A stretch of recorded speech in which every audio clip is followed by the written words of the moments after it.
Hi everyone, so it's Crimson Butterfly here for TogetherweR Wednesdays, and I chose the topic of the week and the question of the week. So the topic of the week was triggers and how to deal with them,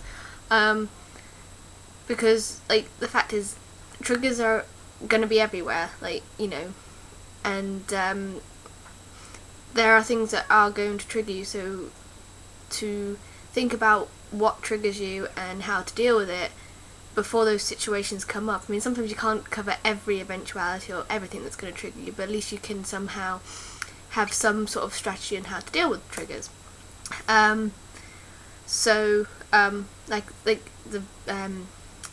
Michelle and Arc Drummer both said everyone's triggers are different, and the way people deal with triggers are going to be different. So you've got to find what works for you.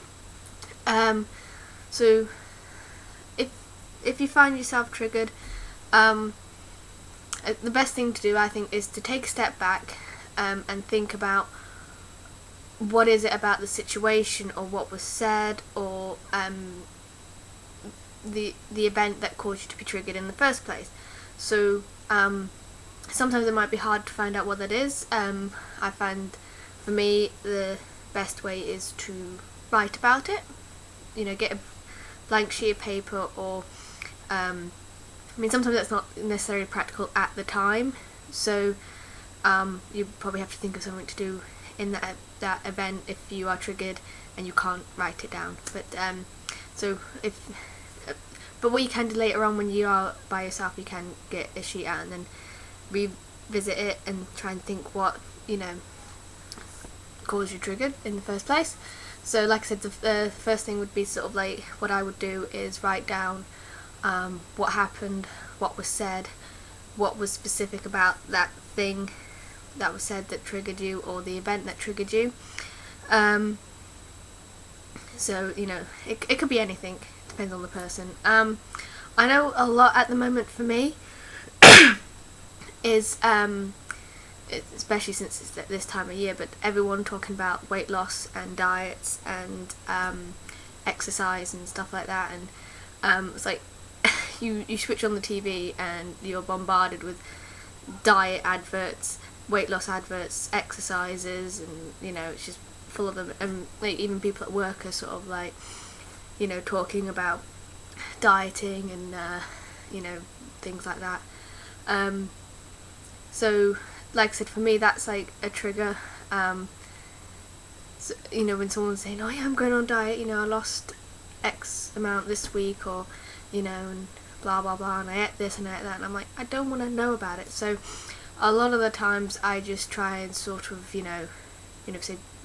say like a lot of people, they might need to lose weight because they're in an unhealthy BMI category, or they're trying to improve their health, not just weight necessarily, but health wise. So that might be important for them, so I try to be polite and then as quickly as possible leave the situation. Of course that doesn't necessarily mean the thoughts in your head are going to just stop, but what I just try to do is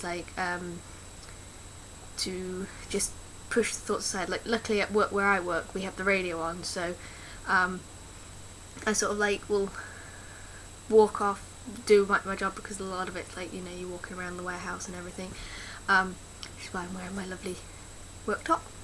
I got back from work this morning. Anyway, so and I'll just try and push the thoughts aside. Well, if they're losing weight, you need to lose weight. Blah blah blah, and you just start thinking. So I would walk off, the radio's on, and I'll try and just focus on whatever songs on the radio and just try and sort of think about that, and that helps. I find for me to just kind of push the negative thoughts aside. I think Michelle said in her video about challenging the thoughts. Sometimes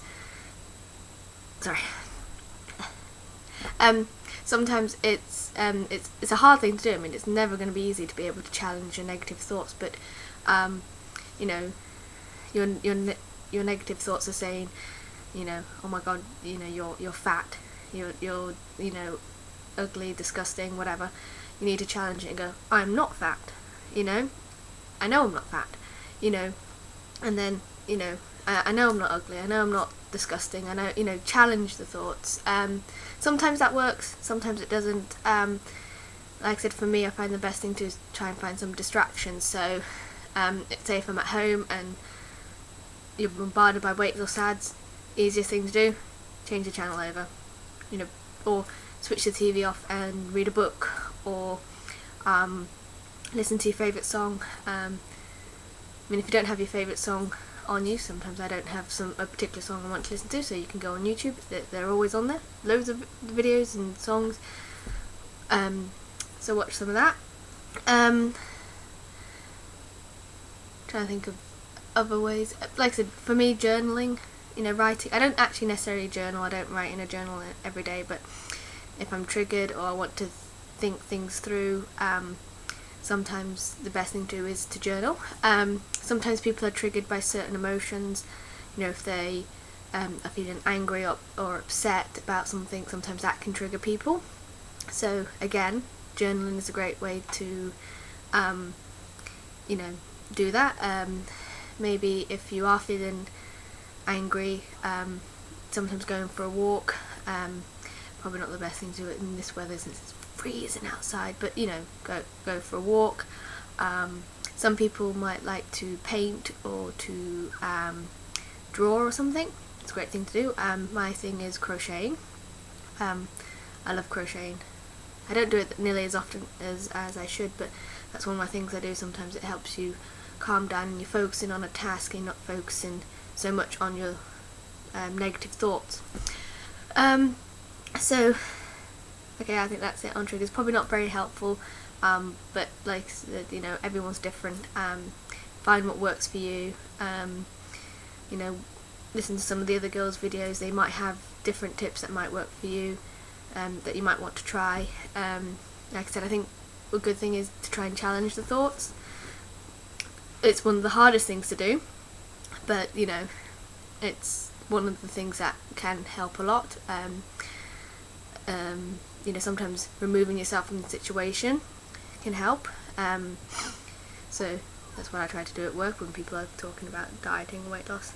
It's like every January after Christmas time, and everyone's suddenly like, my New Year's resolution is to lose weight and get a healthy diet and lifestyle, and suddenly it's all people talk about, and you're like, I don't think I want to know this. If you want to diet and exercise, fine, do it. Just don't tell me about it. So yeah. If anyone ever asks me, oh, well, you're a nice healthy weight. What do you eat? Or what do you do? Of course, I'm not exactly going to tell random people at work, oh yeah, I have an eating disorder. So I just say to them, eat healthy and exercise. And that's where I leave it. Because I always find people always try to look for a quick weight loss thing, and she's like, just healthy and exercise. I know I'm probably not the best person to tell people how to eat and how to live a healthy lifestyle and how to lose weight healthily, because I didn't lose weight healthily. But I wouldn't want to tell anyone, well actually no, I lost all my weight by getting an eating disorder, because I wouldn't want anyone else to get an eating disorder. So that's why I always tell them, eat healthy, exercise, and that's it. But yeah, so some people might say that's a bit hypocritical, but you don't exactly want everyone at work knowing your issues, especially at my workplace. It's gossip goes around there like wildfire. It's ridiculous, and most of the people there at work are men, and everyone always says about how much women gossip. It's not. Men are way worse than women with gossiping. But anyway, I digress. So yeah, the question of the week was 5 beauty products, and just general beauty products, anything that you use. Haven't got any of them with me. I probably should have collected them before I started this video, but I didn't. So one of my favourite products is this shower gel. It's called Snow Fairy. It's made by Lush, which is they make handmade bath products, bath bombs, soaps, shower gels, hair products and stuff like that. So my favourite one is Snow Fairy, which you can only get at Christmas time. So I have bought 2 huge bottles of it, so hopefully that will last me until next Christmas. But anyway, it's sort of like pink, and it smells all like candy and like sweet smelling, and it's got little iridescent glittery bits in it. It's really, really nice. It's my favourite. So that's one. My other favourite products is MAC foundation, Studio Fix one I wear, and the good thing with MAC is they have so many different shades of foundation and stuff that you can more or less get like your exact skin tone, and the people that work there will make sure it matches to your skin tone, so that's a really great product to use. The other thing I use, which I think is fantastic, which is a new recent buy, I've never used it before, but it's by Urban Decay, and it's called Oil Slick, and it's a makeup setting spray. So if, like me, you wear makeup a lot, because basically I just don't like the way I look without makeup. It's shallow, and it's, but I wear makeup most of the time. Except if I'm not actually going out, then I tend to not wear makeup. But if I go out the house or the flat, I will put makeup on. But anyway, the oil setting spray, it's a little spray, like I said, by Urban Decay, and I get quite oily. My skin's actually a combination, but like the T-zone, especially, gets really, really oily. So this stuff is really good. You basically spray it on before. You spray it on before you put your makeup on, and then you spray it on afterwards. Let it all dry, and it's just fantastic. The other thing I started using is by Urban Decay as well. It's a eyeshadow primer, and this stuff really does work. So it basically keeps your eyeshadow in place and it won't smudge or smear or crease up. So that's really, really good. So yes, I do quite like Urban Decay makeup. They do some really nice eyeshadows as well, and the good thing about Urban Decay, they're a little bit more expensive, but the pigments in it are a lot stronger, and I like quite strong makeup. I know my makeup's not that strong, but I have to wear it for work. So, but anyway, their eyeshadow's really good, so I suppose that's 4, if you include the eyeshadow bit. But basically, yeah, they're really like intense and strong. My other, which is another new recent buy, is I bought a Maybelline's gel eyeliner, which is like a liquid liner. It comes with a little pen, with a little brush it's a very small brush, and you just dip it into this really thick. There's a little pot about that big, and it's really thick stuff in it, and you just basically dip it in. Drag it along, gives a nice dark colour. You can do really thin lines or really thick lines depending on what you prefer. So yeah, so you can probably tell the reason why I picked top 5 beauty products, because yes, I'm shallow and wear an awful lot of makeup and products. But those are my top 5 products. I have many more products that I really like because, like I say, I wear a lot of makeup, so if you ever want to know any more about my favourite beauty products, then feel free to ask me. But yeah, so those are my favourite. So yes, that's about the end of the video. So triggers, basically to summarise on that, find what works for you.